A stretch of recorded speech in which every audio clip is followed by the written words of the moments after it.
Welcome everybody to another episode of Two Dudes and a NES, or Two Dudes and an NES, or Two Dudes and a Nintendo, or whatever you want to call it.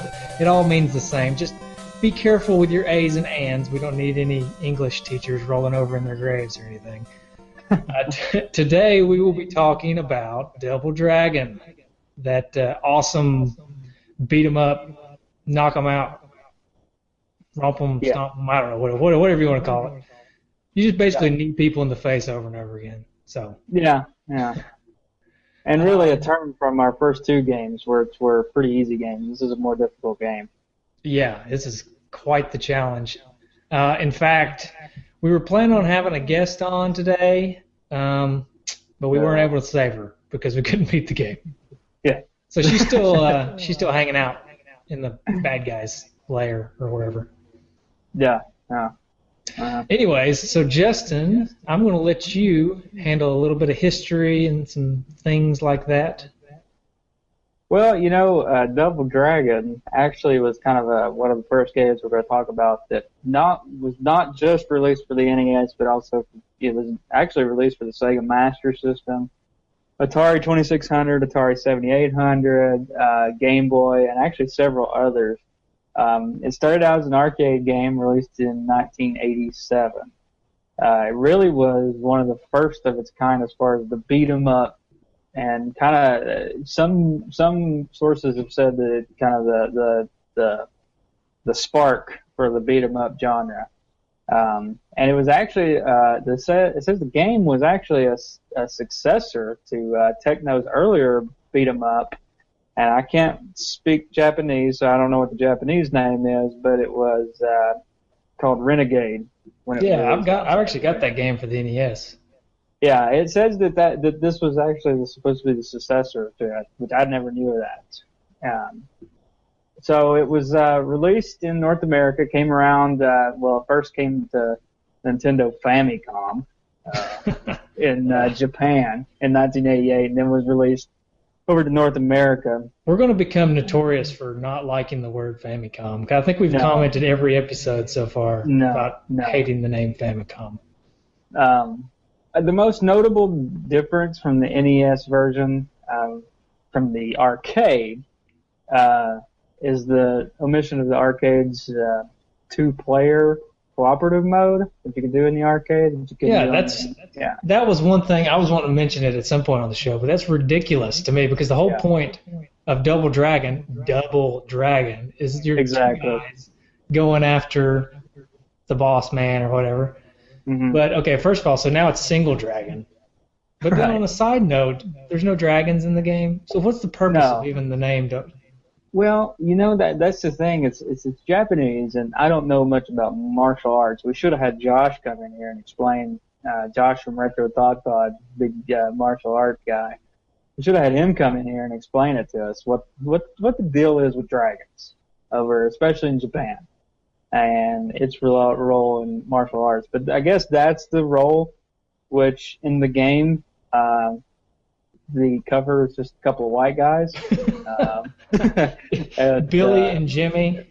Yeah. Sounds like a couple guys from Alabama or something. Yeah.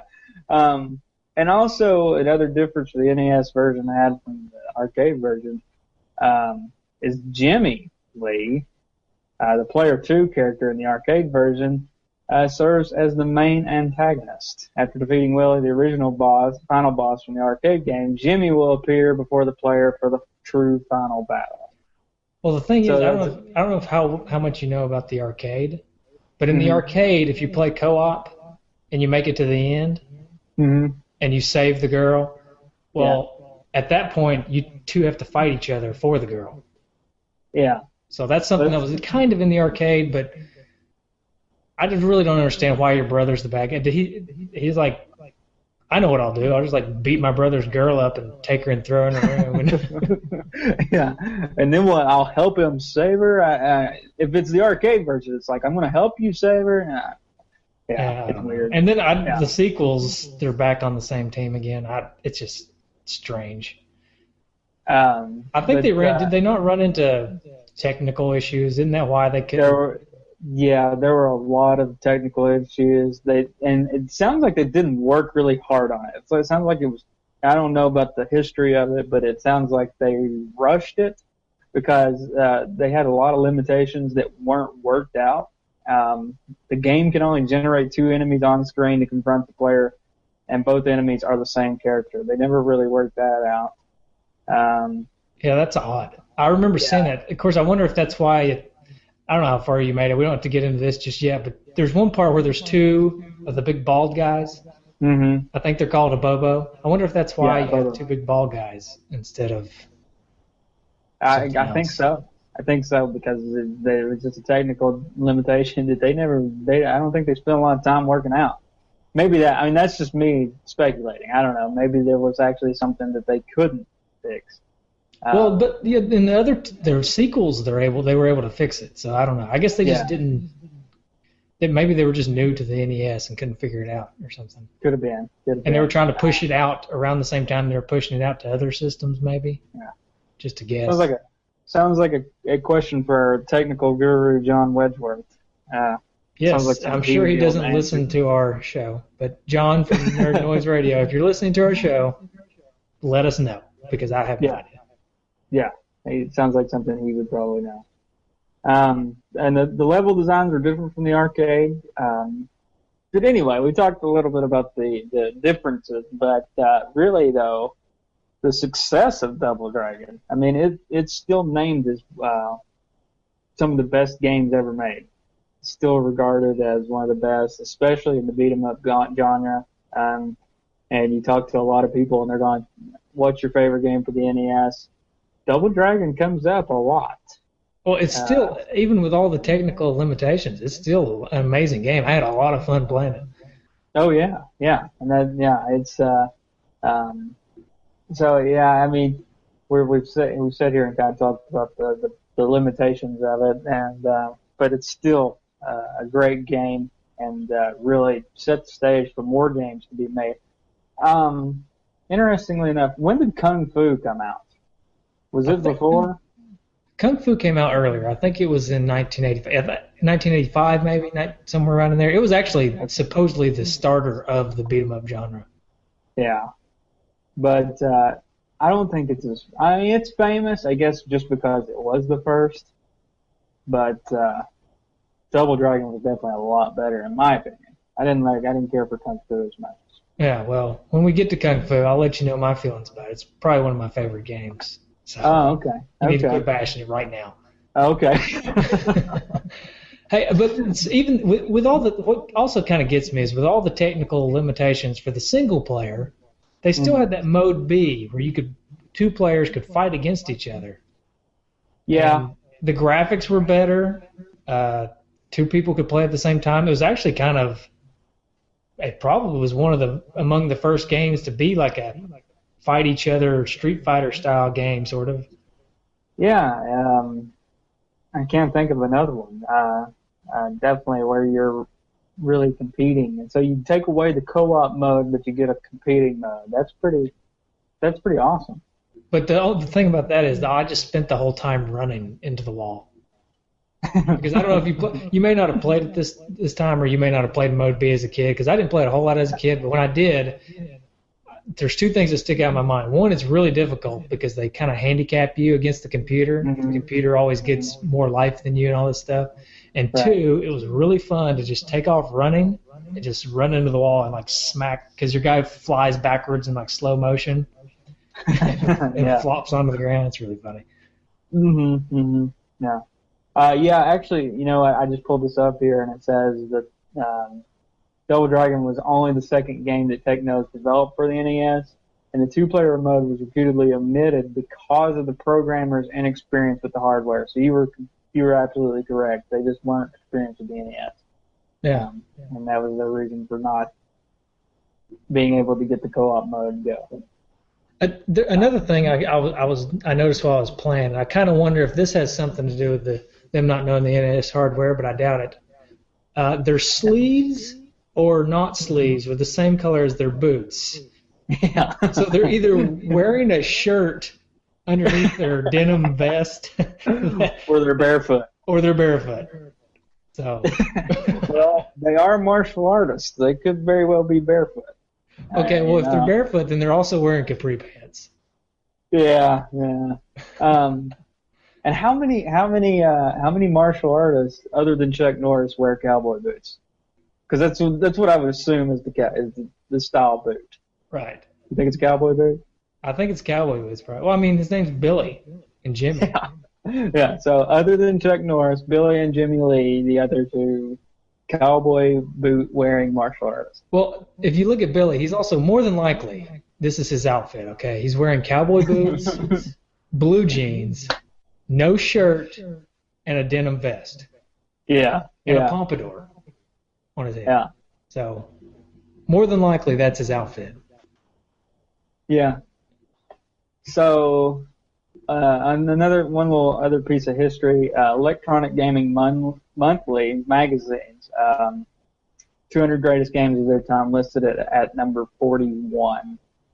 And when it came out, Toys R Us reported that the NES Double Dragon sold out in its first 2 weeks on sale in the United States. So, Wow. yeah, it was. Did fairly well then, huh? Yeah, I mean, you don't really hear like games selling out back then either, like being that popular.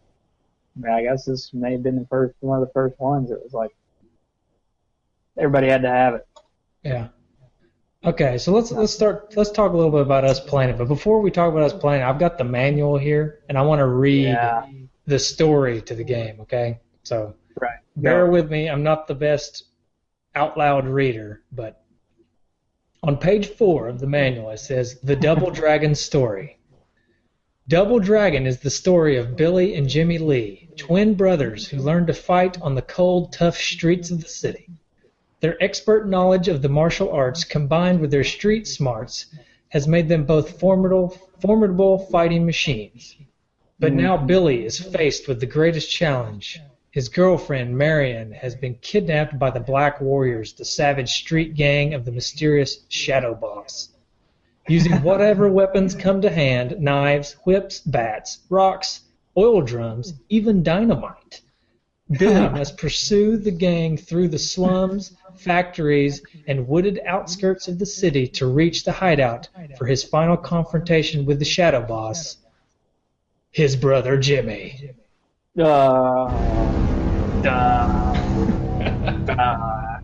Yeah. Oh man, that's kind of embarrassing. Who wrote that? I'm We need to find sure. out who wrote I'm sure that. the localization had something to do with that, but Yeah. from Japan over to here. Let's talk about, before we get into gameplay, I do want to mention the twin brother issue, and especially there was a movie, Double Dragon, the movie, 1994. I was hoping we would talk about this. Yeah. Just want to throw this out there that on Rotten Tomatoes it actually rates a 0 out of 100 on the tomato meter, so that obviously is not good. It's, it's obviously as bad as you can get. Right. But the only thing I want to talk about as far as the movie goes is these were twin brothers, and like the actors clearly weren't twins. I mean, how hard So- would it have been pretty difficult to get twins, though, right? yeah, but you could have at least gotten the same race. I mean, I'm not trying to be racist, but I mean, if you're going to have two twin brothers. Yeah. It's Okay, just, let's you know. stop talking about the movie. Yeah, okay. All right. So tell me about your game. Okay, well, I've got a lot to say about the gameplay, so this may take me a minute. All right. Feel free to interject with any time you want. So I start off playing the game, and the first level is just a breeze to me. I'm thinking, God, what's everybody talking about? This game's easy. So I'm making it through the first level, and the first thing I notice is every time you pick up a weapon and you use it and you kill the person or the style of enemy that gives it to you, it disappears. Yeah. It's like Yeah. once the enemy's gone, the weapon's gone. So That was another glitch in the game. There was another that was listed as one of the glitches in the game, is that the weapon would disappear. Yeah. yeah. Okay, so I make it to the end of the first level, and there's these two looks like chains running up the wall, and if you walk close to those chains and kind of get in between them, and you keep walking, You just climb the wall. So first of all, that's a glitch, right? But I'm thinking, oh, okay, well maybe it's not a glitch. Maybe it's a secret. And if I go to the top, maybe I can warp or something. So I go to the top, and I'm stuck. I can't get back down. So I just had to either let the time run out or reset the game. So there's that. And then I go into that. I replay the level, and I go into the first door there at the end of the first level, where you fight the first Abobo, the big bald guy. Right. And in that room, there's a conveyor belt into a bottomless pit. I don't know what factory on planet Earth has a conveyor belt into a bottomless pit. Yeah. But that's what I did. I kicked him onto the conveyor belt, and he fell into the bottomless pit. So I'm thankful it was there. I don't know why. Sounds like if you had a bottomless pit in your factory, OSHA, for those of you who don't know, I think it stands for Occupational Safety Health and Association or something, for the government. I don't think they'd allow a bottomless pit. Yeah, probably that would be not. considered a hazard. Do you think they would have allowed them back in the 80s, maybe? When did OSHA? I guess OSHA was around back then. It probably would have been frowned upon. Yeah. Okay, so anyways, level 2, I run through level 2 fairly quickly. There wasn't really anything notable about level 2 that I can think of. So I'm just going to have played it, skipped over it. So level 3 is when it starts getting really hard. You're in the forest all of a sudden. I guess you've left the city, you're in the forest. Yeah. So I'm walking through the forest, and I get to near the end of the forest part, and these two big Abobos come busting through the wall, right? Yeah. And I get stuck there for 3 or 4 days because we've been playing this for a week now, maybe. Yeah. So, anyways, I was stuck there for a while, and I kept dying at those two Abobos. But finally, I beat them. And what do? I continue to go right. And you know what happens when you continue to go right? It resets that level. Yeah. Because you were actually supposed to have gone into the cave the Abobo came out of, but how in the world was I supposed to know that? Yeah. So it just resets the level on me. Yeah. And I die. So, but eventually, after a week's worth of play, I make it past those two Abobos. I go in the cave, and I make it a little ways into the cave, and I fight the Incredible Hulk version of the Abobos because now all of a sudden they're green when they're in the cave. Mm-hmm. And that's as far as I made it. I couldn't make it past that. I think there's 4 levels total, but I don't think the cave counts as a level. I think there's another level after the cave. But that's as far as I could get. Yeah. Well, I didn't make it past the two Abobos on the. So I'm playing on the Wii version, and didn't make it past the two Abobos on Mission 3, the green. So, The ones that bust out of the wall? Yeah, the ones that bust out of the wall. And I'm glad I didn't, because I probably wouldn't have chose to go in the cave, and probably would have just been furious when I had the level started over. I was pretty upset. Yeah.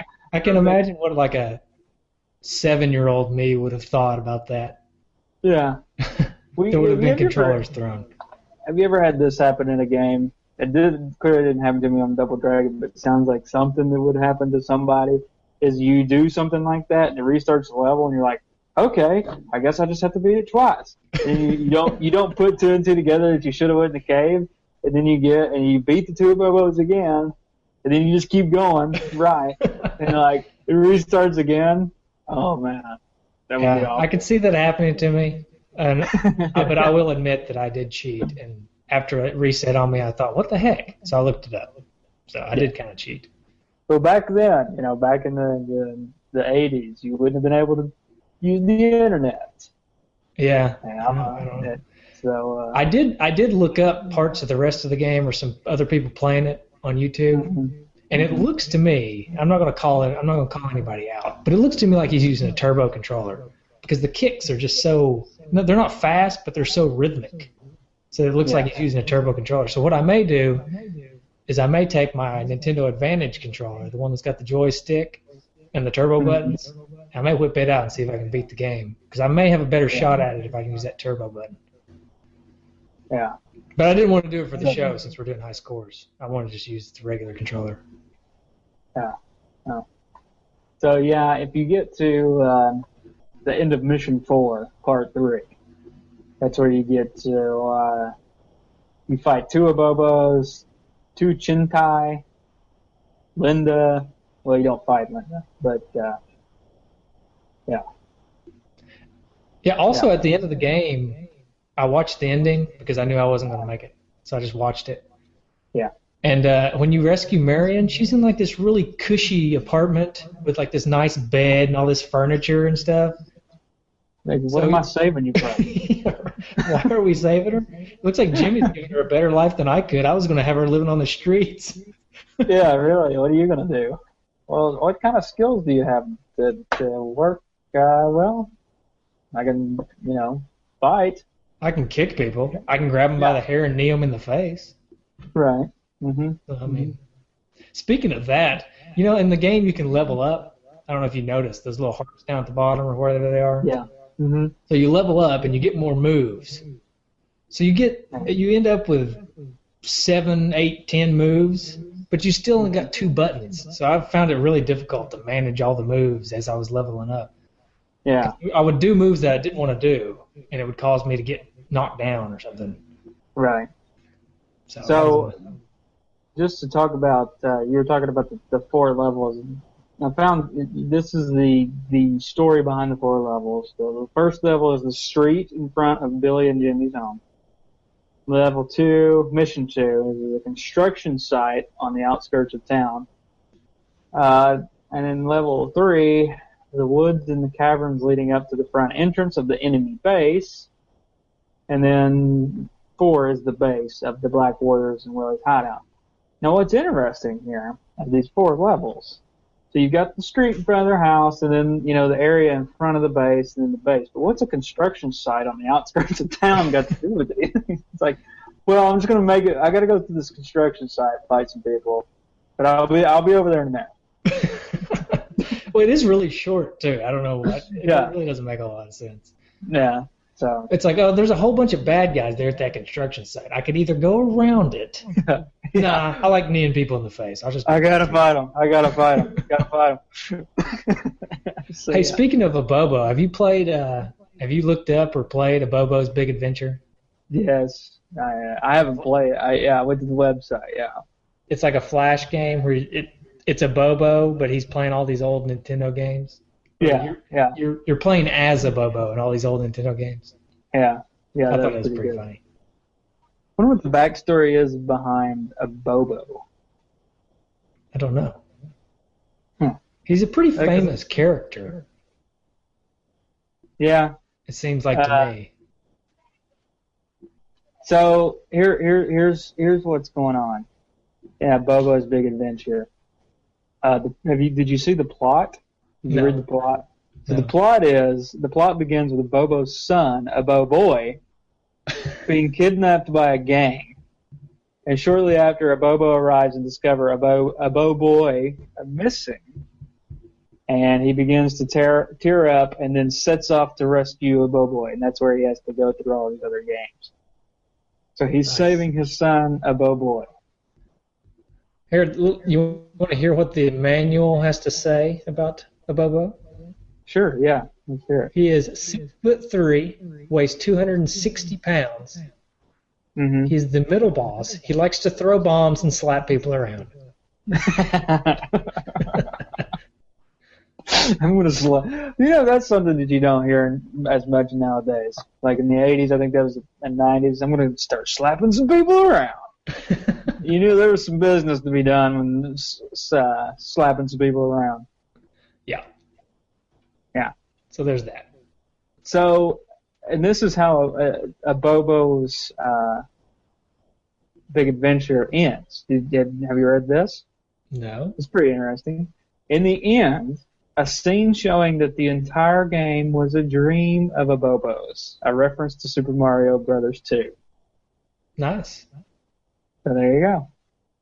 I like it. Yeah, awesome. Well, you want to kind of sum it up? I'll give you my sum up of Double Dragon. Okay. Having played it as a kid and now revisited it as an adult. I think Double Dragon is exactly what an NES game should be. It's short, so it doesn't take you very long to play it.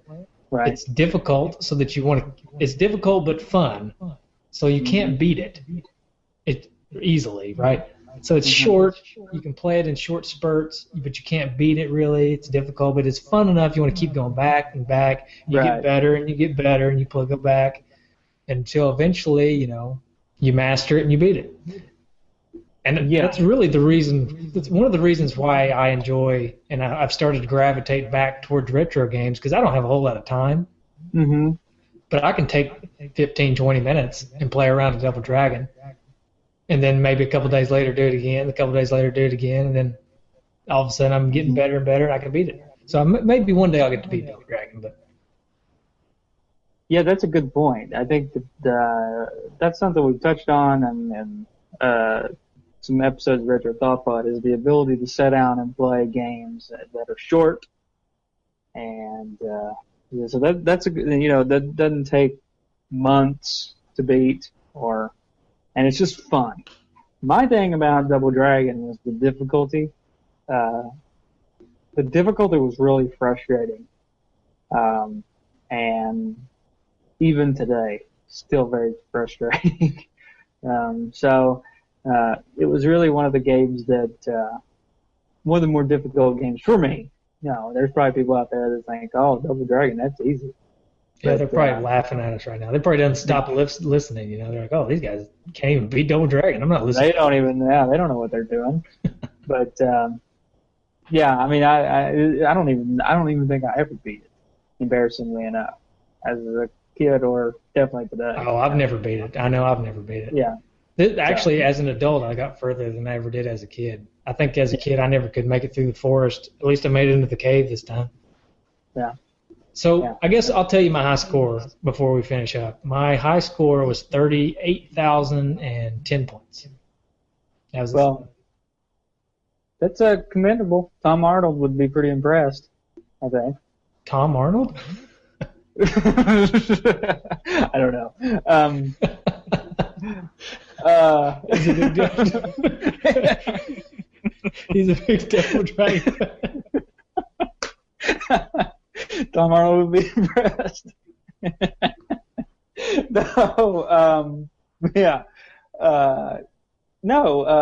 From the movie, The Wizard.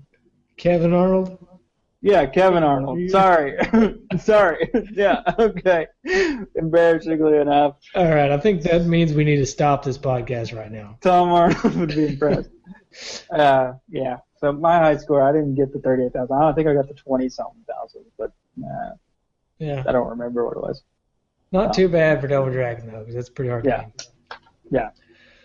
All right, well, you can find us on Twitter as NES_dudes.